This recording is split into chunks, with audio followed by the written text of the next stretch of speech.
The reason Akivili the Trailblaze never reached Amphorius is that the planet does not exist. Well, it existed before, but it had been destroyed. What is left of it now is just the memory of the planet, preserved by Fuli the Remembrance. In this memory, the 12 heroes have tried and failed to defeat the Titans. And every single time, the world will reset anew, cycling through life and death over and over again. Because that is the predestined fate of this world as Nous the Erudition has calculated it.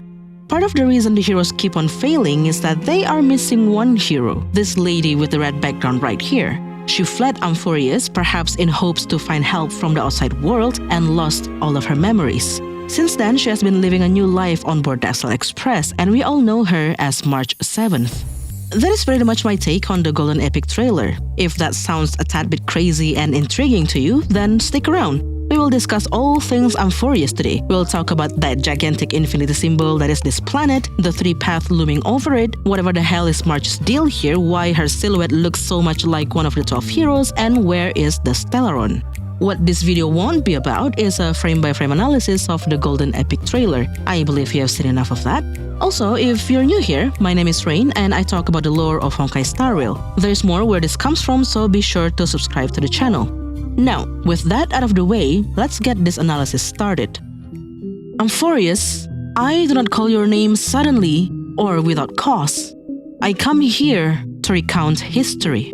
The black tide of the end fell upon the land, gods descended into madness, and mortals turned their weapons on each other.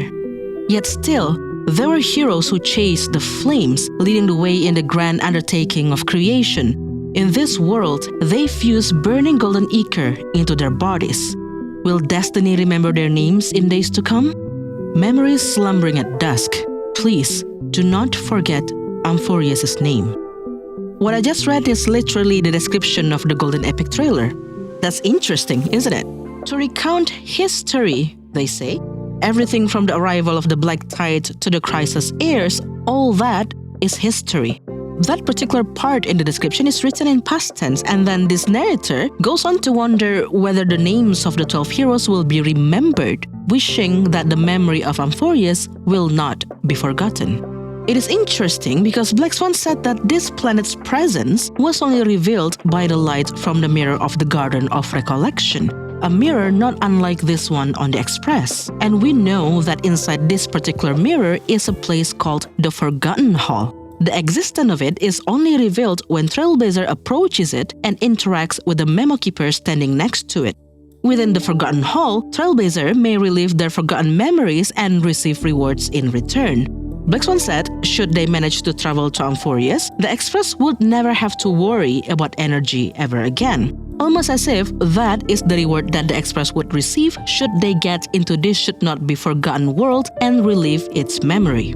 So, it's not that Akivili never reached this planet because they didn't want to visit it, they simply couldn't. This planet does not physically exist anymore. What remains is the history of it, the memory of it, and it resides within the mirror of the Garden of Recollection, salvaged by Fuli in preparation for the rebirth of the universe after its total destruction. But why? Why doesn't Amphorius exist anymore? Was it destroyed? Is that why Fuli salvaged it? I think so. I think when that heretical black tide fell from the sky, driving the Titans into madness and the people into slaughtering each other, it eventually destroyed the planet. Sure, the Crisis heirs appeared at one point meaning to defeat the Titans, but they failed, and this is where Fuli came into the picture. Did you know that when you use the Remembrance Path Resonance in this simulated universe, there is a 150% base chance to apply Aeonian River debuff to enemies?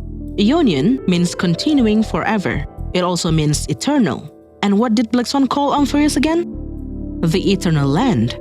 In the databank, it is said that memories that Fuli collects from various destroyed worlds form a river, a treasure built up out of eternal wisdom. And Fuli sits in the center of it all, silently watching as the world tirelessly repeats the same mistakes over and over again. They salvage Amphorius and then watch as the heroes failed to defeat the Titans over and over again. And in the trailer itself, Aglia said this: "The flame chase is a journey of constant loss, among which even life itself holds little value. That was why the Crisis heirs casted even themselves into the fire, They knew if they failed, the world would simply reset and they could start all over again. That was why they didn't value their lives as much. If you think this sounds like nonsense, consider the shape of the planet itself.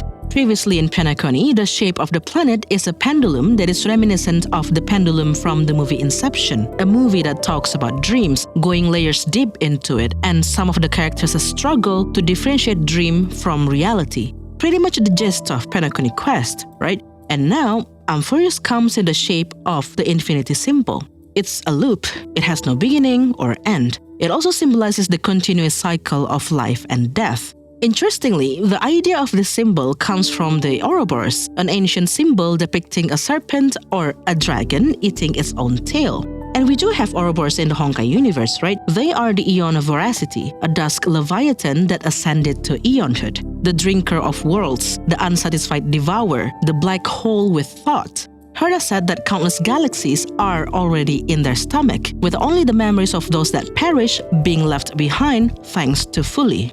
So, alternatively, this is the reason behind the fall of Amphoreus. The snake ate it, basically. Unfortunately, this loop is something that Amphoreus cannot escape from. The past determines the future. Fuli is only there to witness the heroes fail over and over again. Their sole job is to restore the world to its original state and then let the heroes relive everything. The outcome will always be the same because the future is predetermined, or so Nous has calculated. And this is where the third path comes in to balance out Amphoreus' destiny. Previously, when I talked about the Godslayer protocol, I briefly mentioned the concept of eons coming in a set of 3. The one I mentioned in that video is the eons of life. There are Long the permanence, Teizeronth the propagation, and Yaoshi the abundance. Long is all about the eternal cycle of one's life. Teizeronth is about the continuous duplication of self, while Yaoshi is somewhat a flawed combination of both. The other eons too could be categorized like so. For example, Lan the Hunt, Nanook the Destruction, and Terminus the Finality are the eons of death. One's path is narrower than the other, but the outcome is all the same. Aventurine seems to think so. Then there are those who maintain balance, the equilibrium, the order, and the harmony. Fuli the Remembrance and Nous the Erudition can also be put in one group. They are the eons of information. Fuli is all about recording memories, right? Or we could say past information. Meanwhile, Nous is an upgraded supercomputer that is constantly observing, calculating, and pushing the boundaries of data extrapolation. Herta believes that Nous likely possesses information about the entire universe. So, is there a path that is also about information and is closely related to both the remembrance and the erudition in a way that these 3 paths colliding would fetter a world, keeping its destiny on a balance? The answer is yes, there is. It's Mythos the Enigmata. They were born from remembrance and are on a mission to oppose erudition. See, I have seen others suggesting that it could be Enna the Order because of the sun/eyeball thing that is very Enna-esque, and also Nanook the Destruction because of the golden blood spoken in the prophecy. The thing is, the word that Black Swan used when describing the state Amphoreus was in was fettered. The collision of these 3 paths keeps Amphoreus fettered, shackled. Amphoreus is stuck between the 3 paths. Let's put it this way. The remembrance is there to salvage memories of dying worlds, right? When Amphoreus is destroyed, Fuli will restore it. Then the same thing will happen again, leading to the destruction of the planet. Then Fuli will restore it again, and so on. This is a cycle that Amphoreus cannot escape from because the past determines the future. Nous has calculated as much. As long as the memory restored by Fuli remains the same, the outcome will always be the same, which is the destruction of the world. Destruction is the outcome, not the cause. Meanwhile, Enna the Order was assimilated by Xipe at the end of the Swarm disaster. Around the same time the heretical black tide poured from the sky into Amphoreus, Enna was long dead before the destruction of Amphoreus. But if we add Enigmata into the mix, this is what we get. Remembrance will restore Amphoreus after its destruction, right? And then erudition will be like, well, I had to break it to you, but this planet will be destroyed again. Its future is predetermined. And then Fuli will be like, no problem, I will just restore it again. And then Nous is like, you're not listening to me. Its future is predetermined. This planet will be destroyed again. But then Enigmata will crash the party, saying, not if we destroy its past, it won't. They will point at erudition and add, you said the past determines the future, right? Well, if we destroy the past, then there's nothing that could determine the future. We can change the future if we erase the past. And that is literally what the path of Enigmata is all about.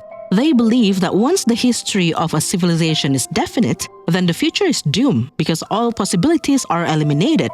In order to save these worlds from the terrible fate of objectivity, their eminators, the history fictionologists, travel from world to world with the sole goal of destroying history. But then, if the history of Amphorius is erased, how can fully restore it? Well, the planet itself is already a preserved memory in the Garden of Recollection. Fully has a copy of the planet. When a file in your computer is corrupted or is accidentally deleted, as long as you have a copy of it, there will be no problem, right? The evidence of Enigmata's presence in Amphorius is actually there in the Golden Epic trailer video, specifically when the heroes were introduced in the prophecy and shown on the screen. If you follow their introduction along with their names that are written in the description, for the first 7 heroes, it all matches up. Aglaia is shown first on screen along with her role in the prophecy, and in the description, her name is listed first as well. Castris is the 7th in the video, in the prophecy, and in the description. So far, so good. But then the video shows this lady in blue color scheme. The prophecy talks about the ocean's abyss, but the description lists Phaenon, Paimon. Anyway, according to the StarRail Twitter post, Phaenon is the guy that is shown last in the sequence, but his name is 8th in the description of the video. This out-of-order sequence persists until the end of the prophecy. Sure, you could say that perhaps it's an aesthetic choice or their way of hiding certain characters' identities, and that the order actually matches the order in which their portraits are later shown in the video. So there's no problem there. But what it initially did to me was it confused me. Which is what history fictionologists are dedicated to do, the mystification of history. And of course, there are the riddlers who are devoted to undermining the clarity of languages, deconstructing text, and altering word order. But then, if Enigmata is involved and they have erased Amphorius' history to avoid its doomed future, why is the planet still in a loop? Wouldn't that suggest that the planet is still destroyed in the end and then fully keeps on restoring it? Well, yes, because the heroes are still failing to defeat the Titans, and that is because they are missing one hero, someone that we all know better as March 7th. For 2 years now, we have been speculating about March's true identity. March herself has been wondering since forever. She made up many different origin stories to entertain herself. She even asked the Master Diviner Fu Xuan to help recover her memory, but to no avail. In fact, in her attempt to recollect the lost memory, she was stopped by a messenger from the Garden of Recollection. The messenger said that what she was doing was for March's own protection. Nothing good will come out of learning about her past. And then there's Black Swan, who loves to tease March to no end. One minute, she promised March she would never see her in her room. The next, she casually sauntered out of March's room before suggesting about Amphorius. Just like how Trailblazer loves to throw random silly comments to tease March, it seems like Black Swan is close with March too. She knows exactly how to annoy March to get a certain reaction out of her. And then there's this one moment during the Slumber Nanang Monkey quest where March said that dream weaving method basically felt just like condensing 6-faced eyes. Dream weaving is a method of molding memoria. Memoria is related to remembrance. So, a lot of hints that point towards March's relation with the remembrance. But how did I get from here to concluding that March was one of the Crisis heirs? Well, first of all, we need to rearrange the introduction of the last 5 heroes, match it with their respective line in the prophecy and the order of their names in the video description. Since the last guy is already introduced as Phaenon, the description in his picture says nameless and his name is listed 8th in the list, then we will move him up to number 8. To sort the other 4, we will have to go by color. The lady in the ocean is dark blue, the next person is also blue, only slightly lighter, the guy in the desert is brown, and lastly, the feminine-looking hen is red. Then, if we follow the order in which their portraits are shown, this is what we got. The ocean lady is Hysilence. Oh god, I'm so sorry if I butchered the name. The next person in blue is Saritra, also a lady by the way. Meanwhile, the guy in the desert and the feminine-looking hen are redacted. Now look closely at this redacted lady in red. Doesn't that pose remind you of someone? of a certain March 7th from the Astral Express? Different hand gestures, yes, but the overall head position is the same. The line of prophecy that comes after Hysilence, which should belong to this lady in red, talks about outlanders visiting under the veil of gloom, with a silhouette of the Express in the background. Gloom, or in other words, obscurity, mysterious. And who among the Express crew has a mysterious background? March 7th. Am I reaching? Maybe, but now look at this. Look at the chess piece the lady in red is holding here. And now compared to this clip from the 2.7 trailer, would you look at that? March 7th holding the very same chess piece. Coincidence? I think not. So let's say it is all true, right? March's true identity is really one of the Crisis heirs, then how did she end up on the Express? My best guess is she was trying to get help from the outside world. They kept on failing to defeat the Titans, and despite Enigmata's attempt at erasing history to alter the future, Amphorius still ended up being destroyed. Changing or erasing the past would not save the future. Perhaps the solution is to introduce new variables. Remember the Foxian Tales of the Haunted quest back in 1.5? Yeah, I actually just finished that quest recently, and there's this one point in the story that I found very interesting. In that particular part of the quest, Trailblazer and the ghost hunting squad were trying to wake Fu Xuan from the Heliobi possession. While she was possessed, Fu Xuan insisted that the future was predetermined. There was only one set path for the Pathfinder to be solved, because everything was already set in stone. But then Qin argued by making the squad stand at some spots within the puzzle, and this changed the trajectory of the path required to solve the puzzle. Perhaps this is what March was trying to do. Bringing outside help might change the trajectory of Amphorius' future. But the thing is, she is part of a memory of a dead world. If she got out, then she would die. And that was probably what happened. Sort of. Remember what March said about the state she was discovered by the Express crew? She was casted in the six-phase ice. Not dead, just frozen in a block of ice. Interestingly, there's this one equation from the Divergent universe called Scholar of Candles, an equation that requires the remembrance and preservation blessings. The short description of this equation says, when characters take fatal damage, they will not be knocked down. Instead, they will gain a shield and become frozen. The messenger from the Garden of Recollection did say that she was doing what she did to protect March. Whoever took away March's memory, be it fully themselves or one of the memo keepers, they did that to protect her. March almost lost her life trying to get help from the outside world, and before that could happen, they preserve her in the six-phase ice.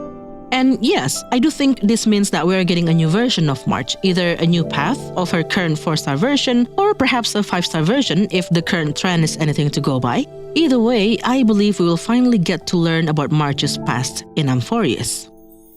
As with all the previous planets, at the very core of each conflict is a Stellaron. So where is it in Amphorius? Well, I have no proof whatsoever right now, but going by vibe alone, I think it is the core flames itself. And now, here are some additional things that I could not fit in the above sections. The story of the 12 heroes fighting the Titans likely takes its inspiration from the Titan War in Greek mythology, which is a war between the new generations of Greek gods and older generations known as the Titans. The name Amphorius itself is in fact not faithful to the original text. While the word Amphorius refers to the ancient Greek unit of liquid that is equivalent to about 9 gallons, the original text is actually translated to Omphalos. Omphalos represents the center of Earth in Greek mythology, but also it refers to the stone that the Greek goddess Rhea made the Titan Cronus swallow instead of her son Zeus. It was by following this trail of information that I got to learn about the 12 Titans, the 12 Olympian gods, and the Titan War, basically. Also, each of the 12 heroes will have their assigned symbols of the core flames. We see one in Aglaea's Drip Marketing, which is one of the 3 who molded life with their hands. I'm curious to see how these signs would influence their roles in the story.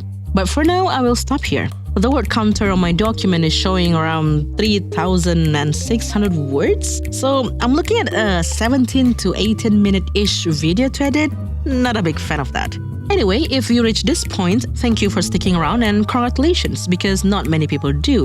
Honestly, I'm glad I finally got to work on this topic and somehow got to fit my little Marge theory into this as well. You guys have no idea how loudly I screamed when I read the short description of that equation.